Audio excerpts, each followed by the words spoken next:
Hello বন্ধুরা, কেমন আছো? আশা করি প্রত্যেকে অনেক অনেক ভালো আছো। আজকে যে বিষয়টার উপরে আমি ভিডিও বানাচ্ছি সেটা হচ্ছে একটু অ্যাডভান্স লেভেলের। হ্যাঁ, আগের দিন আমরা একটু ছোটরা কিভাবে করবে সেই ধরনের জল রং এনেছিলাম। আজকে একটু ছোটদের থেকে একটু অ্যাডভান্স লেভেলে কি করে যাওয়া যায়, আজকে তার উপরে ভিডিও আনবো। তাহলে চলো ভিডিওটা শুরু করি।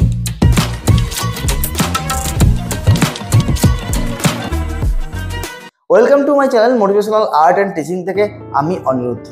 দেখো, আমাদের যখন আমরা ছোট থেকে শুরু করি তখন একটা জিনিসের স্বপ্ন থাকে যে ছোট থেকে কি করে আমরা আস্তে আস্তে অ্যাডভান্স লেভেলের দিকে পৌঁছাবো।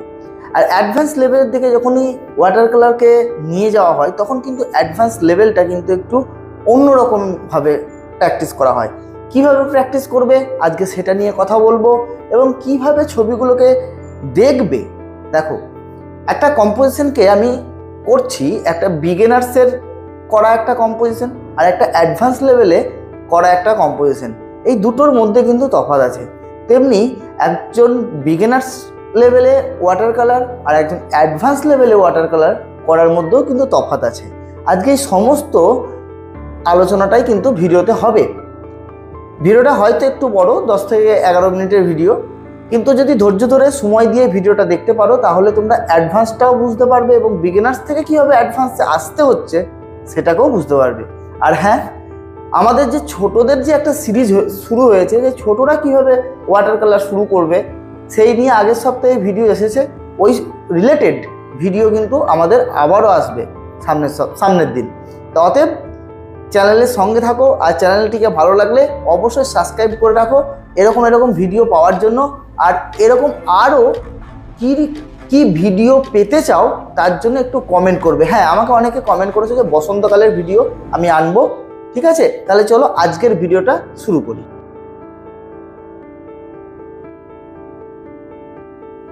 দেখো, প্রথমে আমাকে দেখতে হবে ছবিটাতে যে কি কি কালার আছে, প্রথমেই দেখে নিতে হবে। কারণ আমি প্রথমেই দেখে নিয়েছি যে এখানে কি কি কালার আছে। দেখো, অ্যাডভান্স লেভেলে কিছু কাজ করতে গেলে তোমাকে খুব ভালো পরিমাণে ছবিটাকে অবজার্ভ করতে হবে যে কোথায় কি কালার আছে, সেই কালারগুলোকে তুমি কিভাবে মিক্সিং করে চাপাবে। দেখো, আমি একটা কিন্তু ওয়ার্ম কালারের সঙ্গে একটা কুল কালারের সংমিশ্রণ কিন্তু এখানে ঘটেছে আকাশটা। এটা কিন্তু খুব বিগিনার্সদের কাছে এটা খুবই কঠিন, কিন্তু যখনই তোমরা আস্তে আস্তে অ্যাডভান্স লেভেলে পৌঁছানোর চেষ্টা করবে তখন কিন্তু এই জিনিসগুলোকে কিন্তু করতে হবে। দেখো, আমি জাস্ট এই যে সাদার জায়গাটা ওটাকে রং লিফটিং বলা হয়। ঠিক আছে, জাস্ট ওটাকে টিস্যু পেপার দিয়ে একটু রংটা তুলে নিলেই যে সূর্যের যে আকারটা সেটা কিন্তু চলে আসবে। এরপরে আমাকে কি করতে হবে যে ফার্স্ট টোনেই কিন্তু সম্পূর্ণটা ছেড়ে নিতে হবে, কোথায় লাইট এবং কোথায় ডার্ক আমাকে ফার্স্ট টোনে কিন্তু কাজ করতে হবে। সামনের যে জলটা আছে সেই জলটাও কিন্তু আমাকে ফার্স্ট টোনে বেশিরভাগ কাজটাই কিন্তু করতে হবে, এই কথাটা আমাকে মাথায় রাখতে হবে। তা সেই মতো কিন্তু আমি দেখো ফার্স্ট টোনটাকে বেশি পরিমাণে গুরুত্ব দিচ্ছি এখানটায়। আমি চাইছি যে ফার্স্ট টোনটা যেন ভালো হয়, কারণ ফার্স্ট টোন একটা বিগিনার্স এই অ্যাডভান্স লেভেলে একটা ফার্স্ট টোন কিন্তু অনেকটা ম্যাটার করে তোমার ছবিটা কীরকমভাবে শেষ করবে। আর এখানে সবথেকে বড় কথা হচ্ছে কম্পোজিশন ধরা এবং ছাড়া। তোমরা অনেক সময়তেই কি করো যে ওখানে যা আছে হুবহু তাই, একদম ফটোগ্রাফিতে যা আছে তোমরা সেটাই হুবহু ডিটো এঁকে দাও, আঁকার চেষ্টা করো। কিন্তু অ্যাকচুয়ালি ফটোগ্রাফিতে যেটা আছে সেটা তুমি যদি হুবহু আঁকার চেষ্টা করো সেটা কিন্তু কম্পোজিশনের একটা পার্ট নয়। আমি কি বলেছি যে কম্পোজিশনকে তৈরি করতে হয়।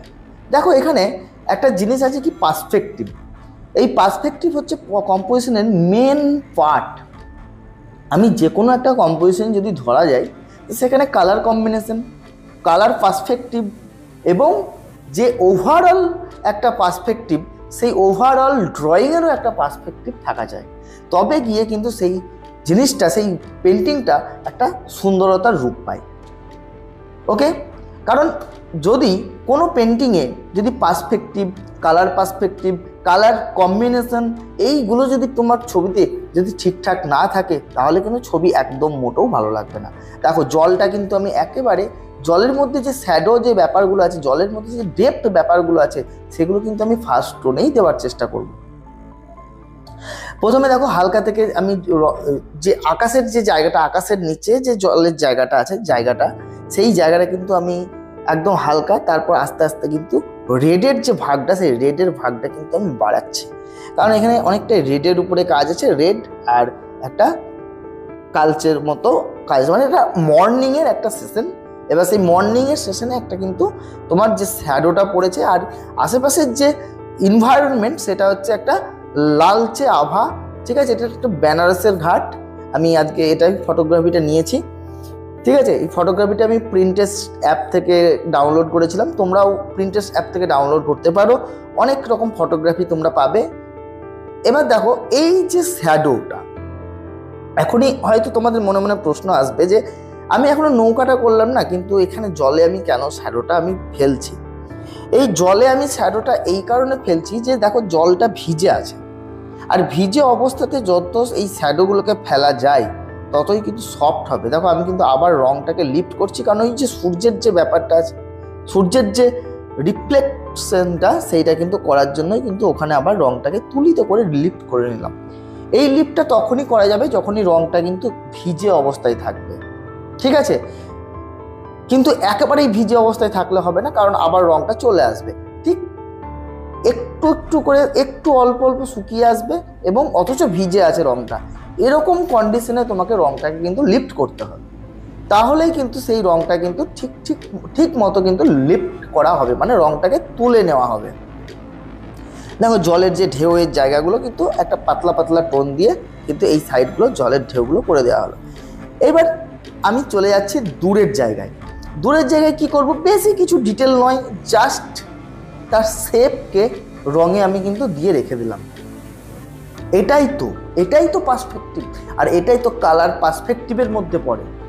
কারণ এই তো নয় যে আমি দূরটাকেও যদি আমি ডিটেল করে দিই, যতটা আমি সামনে ডিটেল করব, দূরটাকেও যদি আমি কালারে ততটাই ডিটেল করে দিই, তাহলে কিন্তু কালার পার্সপেক্টিভের মধ্যে কিন্তু আর আসলো না, ঠিক আছে। দেখো আমি সামনে যত আসছি তত একটু ডিটেল কাজকে করার চেষ্টা করছি, কিন্তু তার সত্ত্বেও আমাকে মাথায় রাখতে হবে যেন জলের যে জায়গাটা, নৌকার যে জায়গাটা, যে আলোর যে রিফ্লেকশনের যে জায়গাটা, সেই জায়গাটাকে আমাকে কভার করতে হবে। এটা আমার কাছে এই ছবিটার কাছে মেন। ওকে, সিঁড়িগুলো দেখো একদম সিম্পলভাবে কয়েকটা দাগ দিয়ে কিন্তু আমি টেনেছি। এবার আমি চলে এসেছি নৌকাতে, খুব একটা সফট একটা কালার, সকাল মর্নিং, এরপরে আবার একটা ডার্ক কালার আসবে, কিন্তু ফার্স্ট টোনে কিন্তু আমাকে সবসময় হালকা কিন্তু কালারগুলোকে দিতে হবে। দেখো এবার যে নৌকাগুলো করছি, নৌকার নিচে শ্যাডোগুলো কিন্তু এবার আস্তে আস্তে আস্তে আস্তে কিন্তু ফেলা হচ্ছে। জাস্ট নৌকারও কিন্তু খুব ডিটেলে আমি যাচ্ছি না, তার লাইট অ্যান্ড ডার্কের মাধ্যমে কিন্তু আমি যাচ্ছি। জাস্ট পাতলা করে এগুলো কাজ করতে হবে এবার, কারণ ওই জায়গাটা কিন্তু শুকিয়ে এসেছে, ঠিক। এগুলো খুব ইম্পর্টেন্ট একটা ব্যাপার যে এই নৌকার যে শ্যাডোগুলো, ঠিক আছে, ঠিক ততটাই ইম্পর্টেন্ট আমার কাছে তোমাদের একটা সাবস্ক্রাইব এবং কমেন্ট এবং লাইক। আমি তোমাদের সাবস্ক্রাইব এবং কমেন্টকে আমি খুব গুরুত্ব দিই, কারণ তোমাদের ওই সাবস্ক্রাইব আর কমেন্ট আমাকে অনেক মোটিভেট করে এই রকম ভিডিওগুলো আনার জন্য। তা তোমাদের একটা সাবস্ক্রাইব অনেক আমার কাছে মূল্যবান। চলো আবার ভিডিওতে কথা বলি। দেখো এবার আমি কিন্তু জাস্ট জলটাকে যে থার্ড টোন, সেটাকে কিন্তু আমি দিলাম আস্তে আস্তে। এবার যে আমার লাস্ট যে ফিনিশিং যে কাজটা হচ্ছে, সেটা হচ্ছে একদম সামনের যে বিল্ডিংটা, কারণ এই বিল্ডিংটাতে আমার কিন্তু চোখ যাবে এবং এই বিল্ডিংটাতে কালার কম্বিনেশনটা কিন্তু ঠিক রাখতে হবে। আমি ওভারঅল কিন্তু একটা ইয়েলো, পার্মানেন্ট ইয়েলোর উপরে কিন্তু কালারটাকে ধরেছিলাম এবং একটা রেডিশ কালারের উপরে ধরেছিলাম, কারণ এইটা হচ্ছে একটা মর্নিং সেশন। সেই মর্নিংয়ের লাইটটাকে আমি যেন ওভারঅল একটা ছবির মধ্যে কিন্তু ধরেছি। এই জিনিসগুলোকে অ্যাডভান্স লেভেলে তোমাদেরকে ভাবতে হবে এবং করতে হবে। তা তোমরা কি করবে, যখনই যে সিচুয়েশনে কাজ করছো, যে এনভায়রনমেন্টে কাজ করছো, তোমরা ছবিতে দেখতে পাচ্ছ যে এই এনভায়রনমেন্টটা এরকম লাগছে, যেটা মর্নিং, এটা দুপুর, এটা বৈকাল, ঠিক আছে। তা দেখবে তার একটা কোনো না কোনো লাইট থাকে। মর্নিংয়ে আজকে আমি এই লাইটটাকে পেয়েছি খুঁজে, দেখবে দুপুরবেলায় দেখবে কোনো ছবিতে দেখবে একটা তীক্ষ্ণ একটা লাইট থাকে, সেই তীক্ষ্ণ লাইটটাকে তোমাকে ফেলতে হবে সমস্ত ছবিটার উপরে। কারণ সেই ছবিটাতে অ্যাটমসফিয়ারটাকে তৈরি করতে হবে তোমার, তবে গিয়ে তুমি কিন্তু সেই জিনিসটা, সেই মোমেন্টটাকে বোঝাতে পারবে ছবিতে, তোমার পেন্টিং। কারণ এটা আর বিগিনার্স নও, এটা একটু অ্যাডভান্স লেভেলে ভাবতে হচ্ছে। তাই জন্য যে ছবির যে অ্যাটমসফিয়ারটা তোমাকে ফিল করাতে হবে, যে এটা এই সময়ের ছবি, এটা মর্নিং সেশনের ছবি, এটা দুপুরের ছবি, এটা বৈকালের ছবি। আমরা যখন আউটডোরে স্টাডি করতাম আর্ট কলেজে, কলেজ লাইফে, তখন কিন্তু আমাদেরকে টিচাররা একটা কথা বলতো, প্রফেসররা, যে যেন তোমরা কোন সময়ে স্টাডি করছো সেই সময়টাকে যেন বোঝানো হয়। সেটা কি দেখে বুঝবো আমরা? সেটা লাইটের তীক্ষ্ণতা এবং কোন লাইটের উপরে আমি কাজ করছি, সেই লাইট ধরা এবং ছাড়ার উপরেই বোঝানো হয় সেই সমস্ত অ্যাটমসফিয়ারকে এবং সেই টাইমগুলোকে। তাহলে বুঝতেই পারলে, আজকে আলোচনা করলাম, অনেক কিছু আলোচনা করলাম তোমাদের সঙ্গে। আমি আরও এরকম ধরনের ভিডিও নিয়ে তোমাদের সামনে হাজির হব। আজকের মতো এখানেই, আবার দেখা হচ্ছে অন্য কোনো ভিডিওতে। ততক্ষণ প্র্যাকটিস করতে থাকো আর চ্যানেলটিকে সাবস্ক্রাইব করে চ্যানেলের পরিবারের সদস্য হয়ে সঙ্গে থাকো। তোমাদের একটা সাবস্ক্রাইব আমার কাছে অনেক মূল্যবান, আমাকে অনেক মোটিভেশন যোগায়। আজকের মতো এখানেই।